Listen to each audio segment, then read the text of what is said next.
Your daily dose of dopamine. My name is Robert. Y'all know Susan, but you may not know Stacy. Hi, Stacy. Hi, Robert. Hi, Susan. And then there's Russ and our old pal Ryan. So we have this group together. There are indeed 4 of 6 players that are about to do something pretty spectacular for the Yes and exercise world. Tuesday, December 5th, we're going to be playing in an online improv show that is a fundraiser for Young Onset Parkinson Network and the Yes and Exercise, us. So for you guys, each of you, how does it feel to take what we've done, really dedicated and devoted to the art of play, right? Privately within a safe and brave space, to open up that space for others to see? How does it feel to be stepping into the performance space? Go ahead, Susan. I love to have a chance to, if you will, prove to other people what we all experience all the time, that this gets translated into real life, and we learn lessons and we have fun and we laugh, and it becomes part of who we are. I love the way you said that, prove it and share it in such a way, because, you know, people can hear about it in this, one of the potential problems of it being off to the side is they go, oh, that's not for me. I think what each of you are saying is this is for you by putting it forward in front of other people. Does that sound right? And Stacy lived that the other day with a brother. Yeah. Yeah.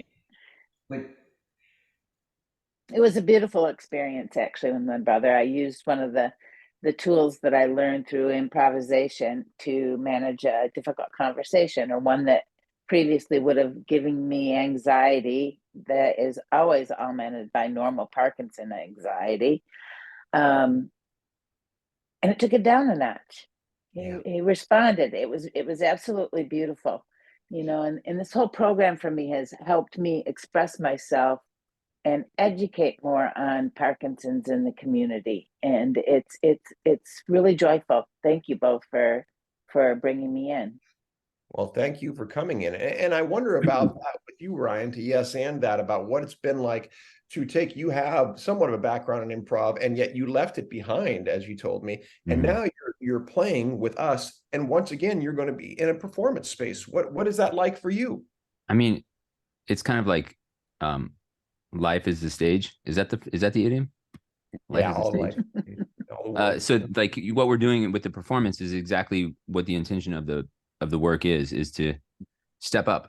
You know, just like if something is happening in a scene and you don't have anything in your head and you step up, but something comes, maybe because, like, especially if it comes from other players, it's just a really a safe feeling. But I think you know, I have performed before, but not under these circumstances. So it's new to be on Zoom and to have Parkinson's. That's what's really hard about it. That's the Parkinson's, But you know, like it's just like making it through any off period. You just, like, you know, you can do a lot with your mind. Yeah. Russ, a lot of people who know you outwardly know you as this positive, cheerful, really up guy. And now you're going to be putting that forward where you get to express, you know, some of your humor skills too. You get to play those in front of people. I know people probably know you as a funny guy to begin with, but now you're playing an art form in front of people where you get to showcase some of that. How does that feel to you? I do, to be honest, I find it challenging. You know, sometimes the juxtaposition with Parkinson's and you doing the improv, sometimes it's good. A couple of things go together, but sometimes there's some clashes. Like, you know, I'm sure many of you might have had it if you had brain fog, where you have trouble reaching for a word. Now, you know, I get that with Parkinson's. Now we're going back and forth, and you got to come up. That's exactly what we're supposed to do.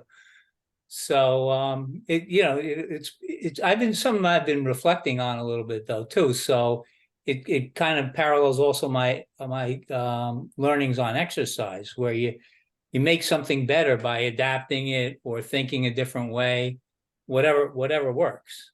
That's not right. thinking about too many things at once, you know, or trying to make the joke. Like the pillars? Yeah, very nice. There will be pun games for all of those who love puns. Don't worry, we're going to have that. The really bad stuff gets to play too. So give me one final thought as we close our daily dose. One thing that you think improv helps with Parkinson's that people might not consider. If you have one thing that you're like, oh, improv has helped me with this with Parkinson's. Susan. Building self-confidence. Beautiful. Anybody else? One thing that improv has helped with this. Stacy and then Ryan. Accepting humor in every situation. That's huge. Ryan? It gives me an opportunity to do something I didn't think I would be able to do. That's gorgeous. And Russ? Sharing. Yeah. Beautiful. I want to thank you all for being here and invite all of you to join us on Tuesday, December 5th for the big YOPN YAX fundraiser improv extravaganza. We'll see you there. Yay!